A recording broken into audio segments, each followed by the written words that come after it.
Westside. Today we're getting on with our Psalms series, Summer Psalm series, which is a lot of S's. And we're getting into Psalm 16 here today, which is another psalm attributed to King David. Psalm 16 is all about being and remaining connected to God.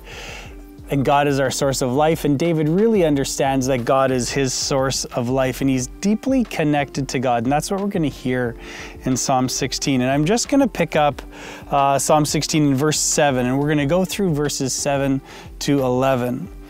Verse 7, I will bless the Lord who guides me. Even at night my heart instructs me.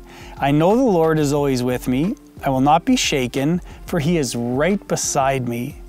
No wonder my heart is glad and I rejoice. My body rests in safety. For you will not leave my soul among the dead or allow your Holy One to rot in the grave. You will show me the way of life, granting me the joy of your presence and the pleasures of living with you forever. So David is talking about like that night and day and night, that I am connected. David's saying, I'm connected to you as God is connected to David. It's this mutual connection that David has with his Creator. A few weeks ago, we talked about abiding, remaining, living in Jesus Christ through that vine analogy metaphor. And this is a lot like that, a lot of similarities to just remaining, being, staying in God. So these verses remind us that we are to be tuned into the ways of Jesus, the ways of our Creator, so that we think and we respond in our lives like Jesus would. So today we're here in a sunflower field, as you can tell. It's a great location for us. It's a field right by my house. And these sunflowers are called sunflowers because they kind of look like the sun. They also follow the sun throughout the day, moving from east to west. So here's some fun facts about sunflowers. It's actually not the head that turns, it's the stalk. It's the leaves that turn toward the sun. Isn't that fun? The plant never fully turns to the west though. It's not like it follows it all the way to the sunset. As the sun sets, the plant begins to return back to the east, back to the rising sun, kind of timing of the dawn. And this is a process called heliotropism. I learned a new word this week. There's lots of words I do not know. This was another one of those. Heliotropism. Which means the growth of plants in response to the stimulus of sunlight so that they turn to face the sun. Now the benefit of facing the sun first thing in the morning is they warm up the plant becomes warm, which makes them much more attractive to pollinators, to bees. If you could hear there is a humming here and there are honeybees all over. I do hope we will not be attacked. I do not think we will. We are in a symbiotic, peaceful relationship right now, and we hope it stays that way. But the honeybees are buzzing, they're doing their work. And to be faced in the east and warm up first thing in the morning, well, that's just the best thing for these plants as they follow the sun. Studies in 2016 from the University of California found out that during the day, the east side, so the side that faces the sun, grows during the day, and as the sun sets, the opposite side of the stem grows, the west side. So that interaction of growth from the east and growth from the west turns the plant towards the sun, making the sun more available, the sun's light and the warmth throughout the day, so it grows and is healthy. So, all that being said, there's 4 lessons that we're going to take from the humble sunflower seed and the words of David in Psalm 16. So lesson number 1, the sunflower knows where its source of life comes from. We as followers want to follow Jesus. We as followers of Christ want to follow God, our Creator. And we want to be oriented, turned towards, focused in on Jesus Christ all the way, throughout the day and throughout our lives. But first of all, the first question you have is, why would you do this? Why would we do this? Why would we give up our way, our will, to live a life as really a servant of God? And that phrase, servant of God, doesn't seem that exciting usually, but it is. To serve our Lord, to serve our Creator, is actually a beautiful invitation to all of us. And why we would do it, we go back to verse 10. For you will not leave my soul among the dead. That word dead is, you will not leave it among Sheol. And Sheol was a place in the Old Testament where really all dead things went. There was this belief that all dead things went to the same place, and it was a place lacking of light, of sound. It was not a great space, and there was no escape from it. You did not return from that place of Sheol. And here David is saying, you rescued me. You will not leave my soul among the dead or allow your Holy One to rot in the grave. You will show me the way of life, granting me the joy of your presence and the pleasures of living with you forever. So instead of this death, this Sheol, this dark place, he says, no, you have rescued me from that. You have saved me from that. The Message puts it this way. You canceled my ticket to hell. That's not my destination. Well, that's pretty succinct and direct. You have saved me. You have rescued me. And David cries out and thanks God for that. We are all loved. We're all in need of rescue, and David knows he has been rescued. David knows he has been saved. So he gets the why, and hopefully we get the why as well. We have been saved because we are loved, and that's why we want to be connected. That's why we want to be turned towards God. So, how do we stay connected to our source of life? Well, we need to be invested. We need to be open to the possibility that this is the way to live. But it requires something on our part. I was at a pastor's conference last year, back in the time, when we would get together for conferences and shake hands and hug and all those good things. And our speaker was a Bruxy Cavey, pastor from Ontario.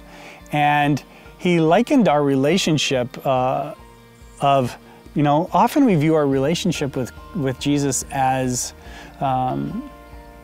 well, like this. If we would make a vow, if we would take a vow, like a marriage vow, if we think of it like marriage, and if I were giving my vows to Rachel and we wrote our vows and my vows would have something like this as part of them.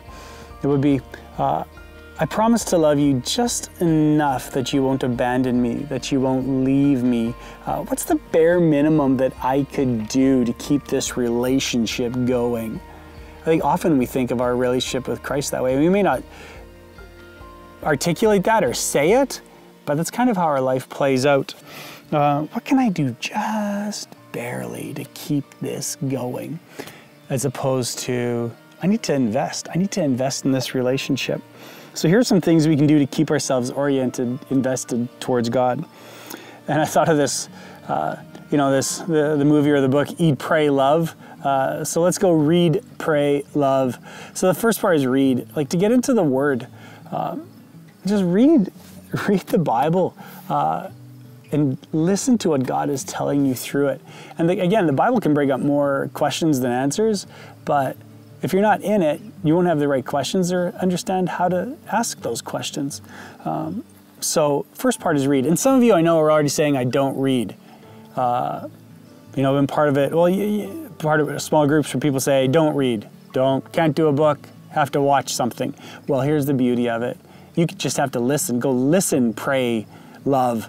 Instead, like, get an audio book, get the audio Bible, listen, take in scriptures. And the second part is pray. Pray continually. Just trust that God is wanting a conversation with you, and not just a one-way conversation. Listen, ask, and anticipate that God is speaking to you at all times. And then love radically. How does God want you to love today? How does God want you to be present for people today? So that's the first part. Be invested in those three ways. Read, listen, pray, love. And then lesson number 2 is kind of another way to stay connected, and that is community. Sunflowers face the same way. If you look at this field, they're all facing the same way. They're all facing east. They're kind of on the same page, on the same mission. We need each other. Like, church is vital. This community is so important. Much like reading the Word and then bouncing what you're hearing, what you're listening to, off other people and going, what's your take on this? And really seeking God's face in all things you do. We need each other to remind each other, to encourage each other, but also to challenge each other. I get challenged all the time. And sometimes I do not appreciate it. I just want people to, kind of listen and do, as opposed to challenge. But the truth of the matter is, when I'm challenged, there's always something for me to learn. So we need to challenge each other in love, say, hey, we see someone going a bad direction. You know what, if you keep going that way, that actually leads you away from God. How can we help? How can we create community around you? And then lesson 3, spiritual maturity. As sunflowers reach maturity, as these kind of have, this is getting close to maturity here, their internal clocks start slowing down. Their stalk begins to stiffen until they finish the heliotropism behavior completely. They no longer turn. And once the sunflowers reach maturity, they now just face east. Their biological clock changes, and this biological clock or rhythm is called their circadian rhythm. And the definition of that is a natural internal process that regulates the sleep-wake cycle, repeats roughly every 24 hours. It can refer to any biological process that has a pretty much 24-hour cycle. So according to the University of California study, mature sunflowers respond differently to the sun. As overall growth slows down, the circadian clock ensures that the plant reacts more strongly to light early in the morning than in the afternoon or evening. So it gradually stops moving westward during the day. And the research compared mature sunflowers facing east with those they turned facing west. And they found that the east-facing blooms had 5 times the number of pollinators coming to that plant versus the ones facing away. The ones getting the morning sun 5 times versus the ones facing away. And isn't that imagery so true for us? When we face away, we don't have that healthy interaction with, the pollinating forces of our world, the things that bring good, that bring life to us. When we face away from God, it's just not going to happen. We need to be oriented towards the sun. And as the plants mature and move less, they are more efficient with the energy that they are taking in. As I get older, I creak. I have an injury. I have a rib injury now. And it was pretty brutal injury. I was on my deck, and my wife Rachel came out, and she wanted to join me, which is just lovely. And so she didn't have a pillow. So me, being the chivalrous person I am, there was a pillow on the couch beside me, and I leaned over to get the pillow. But in that, my rib hit the arm of the chair, and I popped something. Got hurt pretty bad. I'm gonna be okay, don't worry. But as I get older, my injuries get a little more interesting and a little more surprising to me. You start to creak, your stalk starts to stiffen. Your spine doesn't move perhaps like it used to. So I just thought of that. As I get older, hopefully what is most important, facing east and God, hopefully I'll become more efficient with what I'm taking in. Hopefully the chatter of what's not important is falling by the wayside. And as I take God in, I will understand the will of God more. And I think of our seniors, and I think of their maturity, and I think of how they're able to face their days. And there's so many that are just so steeped, so rich in faith, that they take God in through scripture, through song, through interaction with others. And it's like, God is just deeply stamped into each and everything they do. And we have so much to learn from their wisdom and remaining in Jesus, no matter what their day looks like. The 4th lesson, the sunflower anticipates the hope of tomorrow. It never fully faces west, the sunflower. It turns back towards the dawn, anticipating the hope of a new day. And boy, if we ever needed hope in the new day, it's days like this, it's times like these where people are tired and people are just so much uncertainty. There has to be hope in each and every day that we can entrust to God, like David, who is really being hemmed in on all sides, really has to give his life and just trust God. In the Message, verses 9 to 11, it sounds like this. Here's what David says. I'm happy from the inside out and from the outside in. I'm radiant from the shining of your face. Ever since you took my hand, I'm on the right path. It's beautiful truth. It's a beautiful prayer for each and every one of us. So just like these sunflowers, we have a circadian rhythm. We have a way that we have been built. We have a way that we have been born and created. And it follows a life source. We are to follow our life source, oriented towards God. And if we aren't, we will feel a disconnect. We will feel that something is off.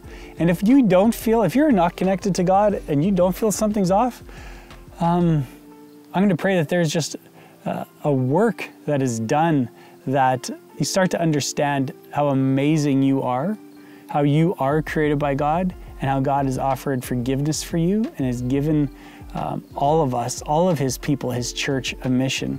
That's a beautiful and wonderful way to live and to be. And if those of you who are feeling troubled and stressed, let's remember that especially in times like this, our source, God, shines on us, each and every one of us. Some lessons from sunflowers and some beautiful truths from David in Psalm 16. So may you know your true circadian rhythm. I pray that for all of us. And may we grow in Jesus. And may we all have hope in each and every day as we turn towards each dawn. Go with God. You are loved. Have a great week.